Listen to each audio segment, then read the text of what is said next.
আল্লাহ রাসূল সাল্লাল্লাহু আলাইহি ওয়াসাল্লাম একবার ওয়াজ করতেছেন, সহিহ বুখারীর বর্ণনা।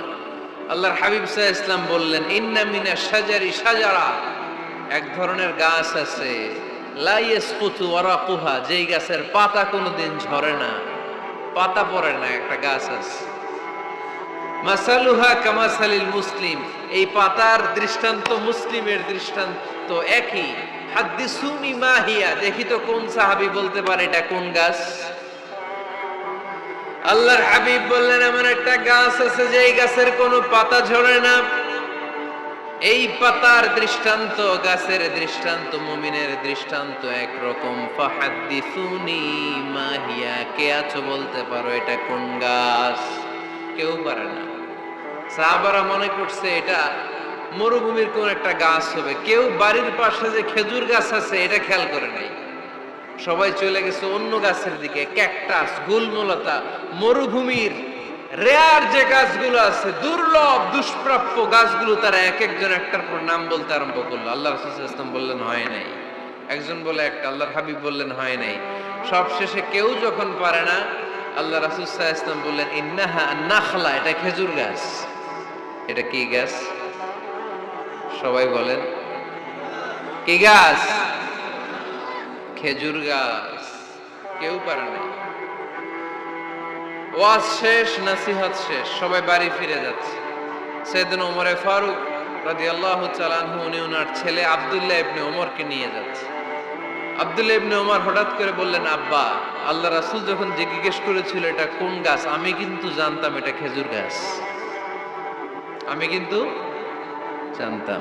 ওমর ফারুক বললেন, বলো নাই কেন? আব্দুল্লাহ ইবনে ওমর বলেন, আব্বা, আপনি পারেন না, আমার চাচা আবু বকর পারে না, মুরব্বী সাহাবারা কেউ পারে না, আমি মাঝখান দিয়ে কেমনে বেয়াদবি করি? সুবহানাল্লাহ পড়বেন না? ওমরে ফারুক বললেন, বলো কি, তুমি যদি আজকে বিশ্বনবীর সামনে উত্তরটা দিতে পারতা, আমার ছেলে উত্তর দিতে পেরেছে, এটা জেনে আমার বুকটা এত বড় হয়ে যেত। ও আব্দুল্লাহ, কেন তুমি বললা না? আজকে কেউ প্রশ্নের উত্তর করতে পারে নাই, তুমি যদি বিশ্বনবীর সামনে দাঁড়িয়ে প্রশ্নের উত্তর করতে পারতা, আমার বুকটা এত বড় হয়ে যেত। কেন বললা না? তুমি বললে আমি বড্ড খুশি হয়ে যেতাম। সুবহানাল্লাহ পড়েন। তার মানে মাঝে মাঝে জুনিয়ররা সিনিয়রদেরকেও হার মানায় দেয়, এরকম আছে না নাই? এজন্য পরামর্শ করবেন, অবশ্যই পরামর্শ করবেন। সাইয়েদনা ওমর ফারুক যখন খলিফা, তিনি মুরব্বীদের মিটিং এ একটা ছোট্ট বাচ্চাকে রাখতেন, অল্প বয়স্ক এক সাহাবী। ওই সাহাবীর নাম আব্দুল্লাহ ইবনে আব্বাস রাদিয়াল্লাহু তাআলা। মুরব্বীরা মনে কষ্ট পেলেন, কিরে, এই ছেলের সমান নাতি আছে আমার ঘরে, আমার নাতি আছে, এই ছেলের সমান, এই ছেলেকে কেন রাখে? ওমর ফারুক বললেন, একদিন দেখাই দিব আপনাদেরকে কেন রাখি। ওমর ফারুক একদিন সবাইকে বললেন, ইদা জাআ নাসরুল্লাহি ওয়াল ফাতহ ওয়া রাআইতান নাস ইয়াদখুলুনা ফি দীনিল্লাহি আফওয়াজা। এটা কোন প্রেক্ষাপটে নাজিল হয়েছে আপনারা কে জানেন বলেন তো? এক সাহাবী বললে, এই সূরা দ্বারা বোঝানো হয়েছে আমাদের যখন বিজয় অর্জিত হবে তখন যেন আমরা বেশি বেশি আল্লাহর প্রশংসা করি। ওমর ফারুক বললেন, উত্তর হয় নাই। আরেক বয়স্ক সাহাবী বললেন, আমাদেরকে রব্বুল আলামিন বড় বড় শহর বিজয়ের ব্যাপারে আদেশ দিয়েছে, এই সূরা দ্বারা আমি এটা বুঝেছি। ওমরে ফারুক বললেন, হয় নাই। কেউ যখন উত্তর করতে পারে না, ওমরে ফারুক বললেন, ও আব্দুল্লাহ ইবনে আব্বাস, তুমি এই সূরার ব্যাপারে কি জানো? আব্দুল্লাহ ইবনে আব্বাস বলেন, হুয়া আজালু রাসূলিল্লাহ, এই সূরা দ্বারা বিশ্ব নবীর আগাম মৃত্যুকে বোঝানো হয়েছে। ইদা জাআ নাসরুল্লাহি ওয়াল ফাতহ, নবী হে, যখন বিজয় আসবে, আল্লাহর পক্ষ থেকে সাহায্য আসবে, ওয়া রাআইতান নাসা ইয়াদখুলুনা ফি দীনিল্লাহি আফওয়াজা, আপনি দেখবেন দলে দলে বানের পানির মতো লোকজন কালেমার ছাতার নিচে প্রবেশ করতেছে। তো সবাই যখন কালিমা পড়ে মুসলমান হয়ে যাবে, সবাইকে মুসলমান বানানোই ছিল বিশ্বনবীর মিশন।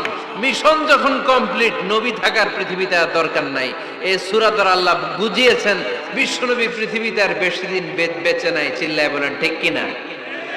ও ওমরে ফারুক ডেকে বললেন, আব্দুল্লাহ মারহাবা, মারহাবান বিকা ইয়া আব্দুল্লাহ ইবনে আব্বাস। ও আব্দুল্লাহ ইবনে আব্বাস, মাশাআল্লাহ তাবারাকাল্লাহ, কেউ সঠিক উত্তর না দিতে পারলেও তুমি সঠিক উত্তর দিয়েছো। তুমি এই সূরার ব্যাপারে যতটুকু জানো আমিও জানি ততটুকু। পড়েন সুবহানাল্লাহ। তুমি সঠিক উত্তর দিয়েছো। এই হাদিসগুলো প্রমাণ করে মাঝে মাঝে জুনিয়ররা সিনিয়রদেরকেও হারিয়ে দেয়। চিল্লায় বলেন ঠিক কিনা? এজন্য মাঝে মাঝে বাচ্চা ছেলেদেরও পরামর্শের দরকার আছে না নাই? ঘরে সুখ নাই, শান্তি নাই, কারণ পরামর্শ করেন না তো। আব্বা আম্মার পরামর্শ নেন, স্ত্রীদের পরামর্শ নেন, ছেলে মেয়েদের পরামর্শ নেন। গুরুত্বপূর্ণ সিদ্ধান্ত নেয়ার আগে পরামর্শ করে সিদ্ধান্তগুলো নেয়ার দরকার আছে না নাই? পরামর্শ করে ফ্যামিলি মিটিং এ যদি আমরা সিদ্ধান্ত নেই, ওই সিদ্ধান্তে বরকত দিবে কে? আওয়াজ করে বলেন, ওই ঘরটারে বরকতময় করে কে? কয়টা গেল? 7টা। 8 নাম্বার হচ্ছে প্রত্যেকটা ঘরে এক একটা পারিবারিক পাঠাগার গড়া চাই, ফ্যামিলি লাইব্রেরি। কার কার ঘরে পারিবারিক পাঠাগার আছে দেখি সুজানগরে?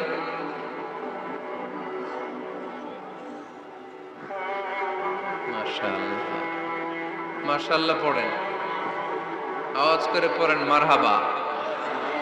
যাদের ঘরে নাই তাদের ঘরে একটা পাঠাগারের দরকার আছে না নাই? একটা শোকেস বানাবেন, ওখানে ইসলামী বইগুলো রাখবেন, ইসলামী সাহিত্যগুলো রাখবেন, তাফসিরগুলো রাখবেন, হাদিসের বইগুলো রাখবেন।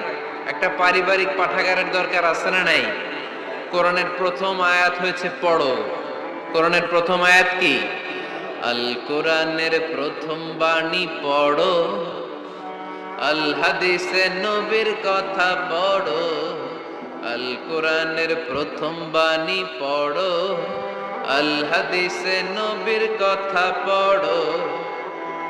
পড়ে পড়ে শেখো, শিখে শিখে তুমি তোমার নিজের জীবন গড়ো। পড়েন আমিন। কোরআনের প্রথম কথা কি? ইকরা, পড়ো। কোরআনের প্রথম কথা কি? ইকরা বিসমি রাব্বিকাল্লাযী খালাক, খালাকাল ইনসানা মিন আলাক। ইকরা ওয়া রাব্বুকাল আকরাম আল্লাযী আল্লামা বিল কলম, আল্লামাল ইনসানা মা লাম ইয়ালাম। পড়েন সুবহানাল্লাহ। পড়ো তোমার প্রভুর নামে যিনি তোমায় শিখিয়েছেন। Read in the name of your Lord who has created. পড়ো। পড়ার কোনো বিকল্প নাই, আপনার পড়তেই হবে। বেঁচে আছেন পড়েন, সুস্থ তো পড়েন, অসুস্থ পড়েন, মরে যাচ্ছেন তখনও পড়েন। পড়তে পড়তে মরেন। ও মিয়া, মরার সময় পড়ার দরকার আছে না নাই? মরার সময় পড়বেন লা ইলাহা ইল্লাল্লাহ মুহাম্মাদুর। এটা না পড়লে হবে? তার মানে মরার সময়ও পড়তে হবে। চিল্লায় বলেন ঠিক কিনা?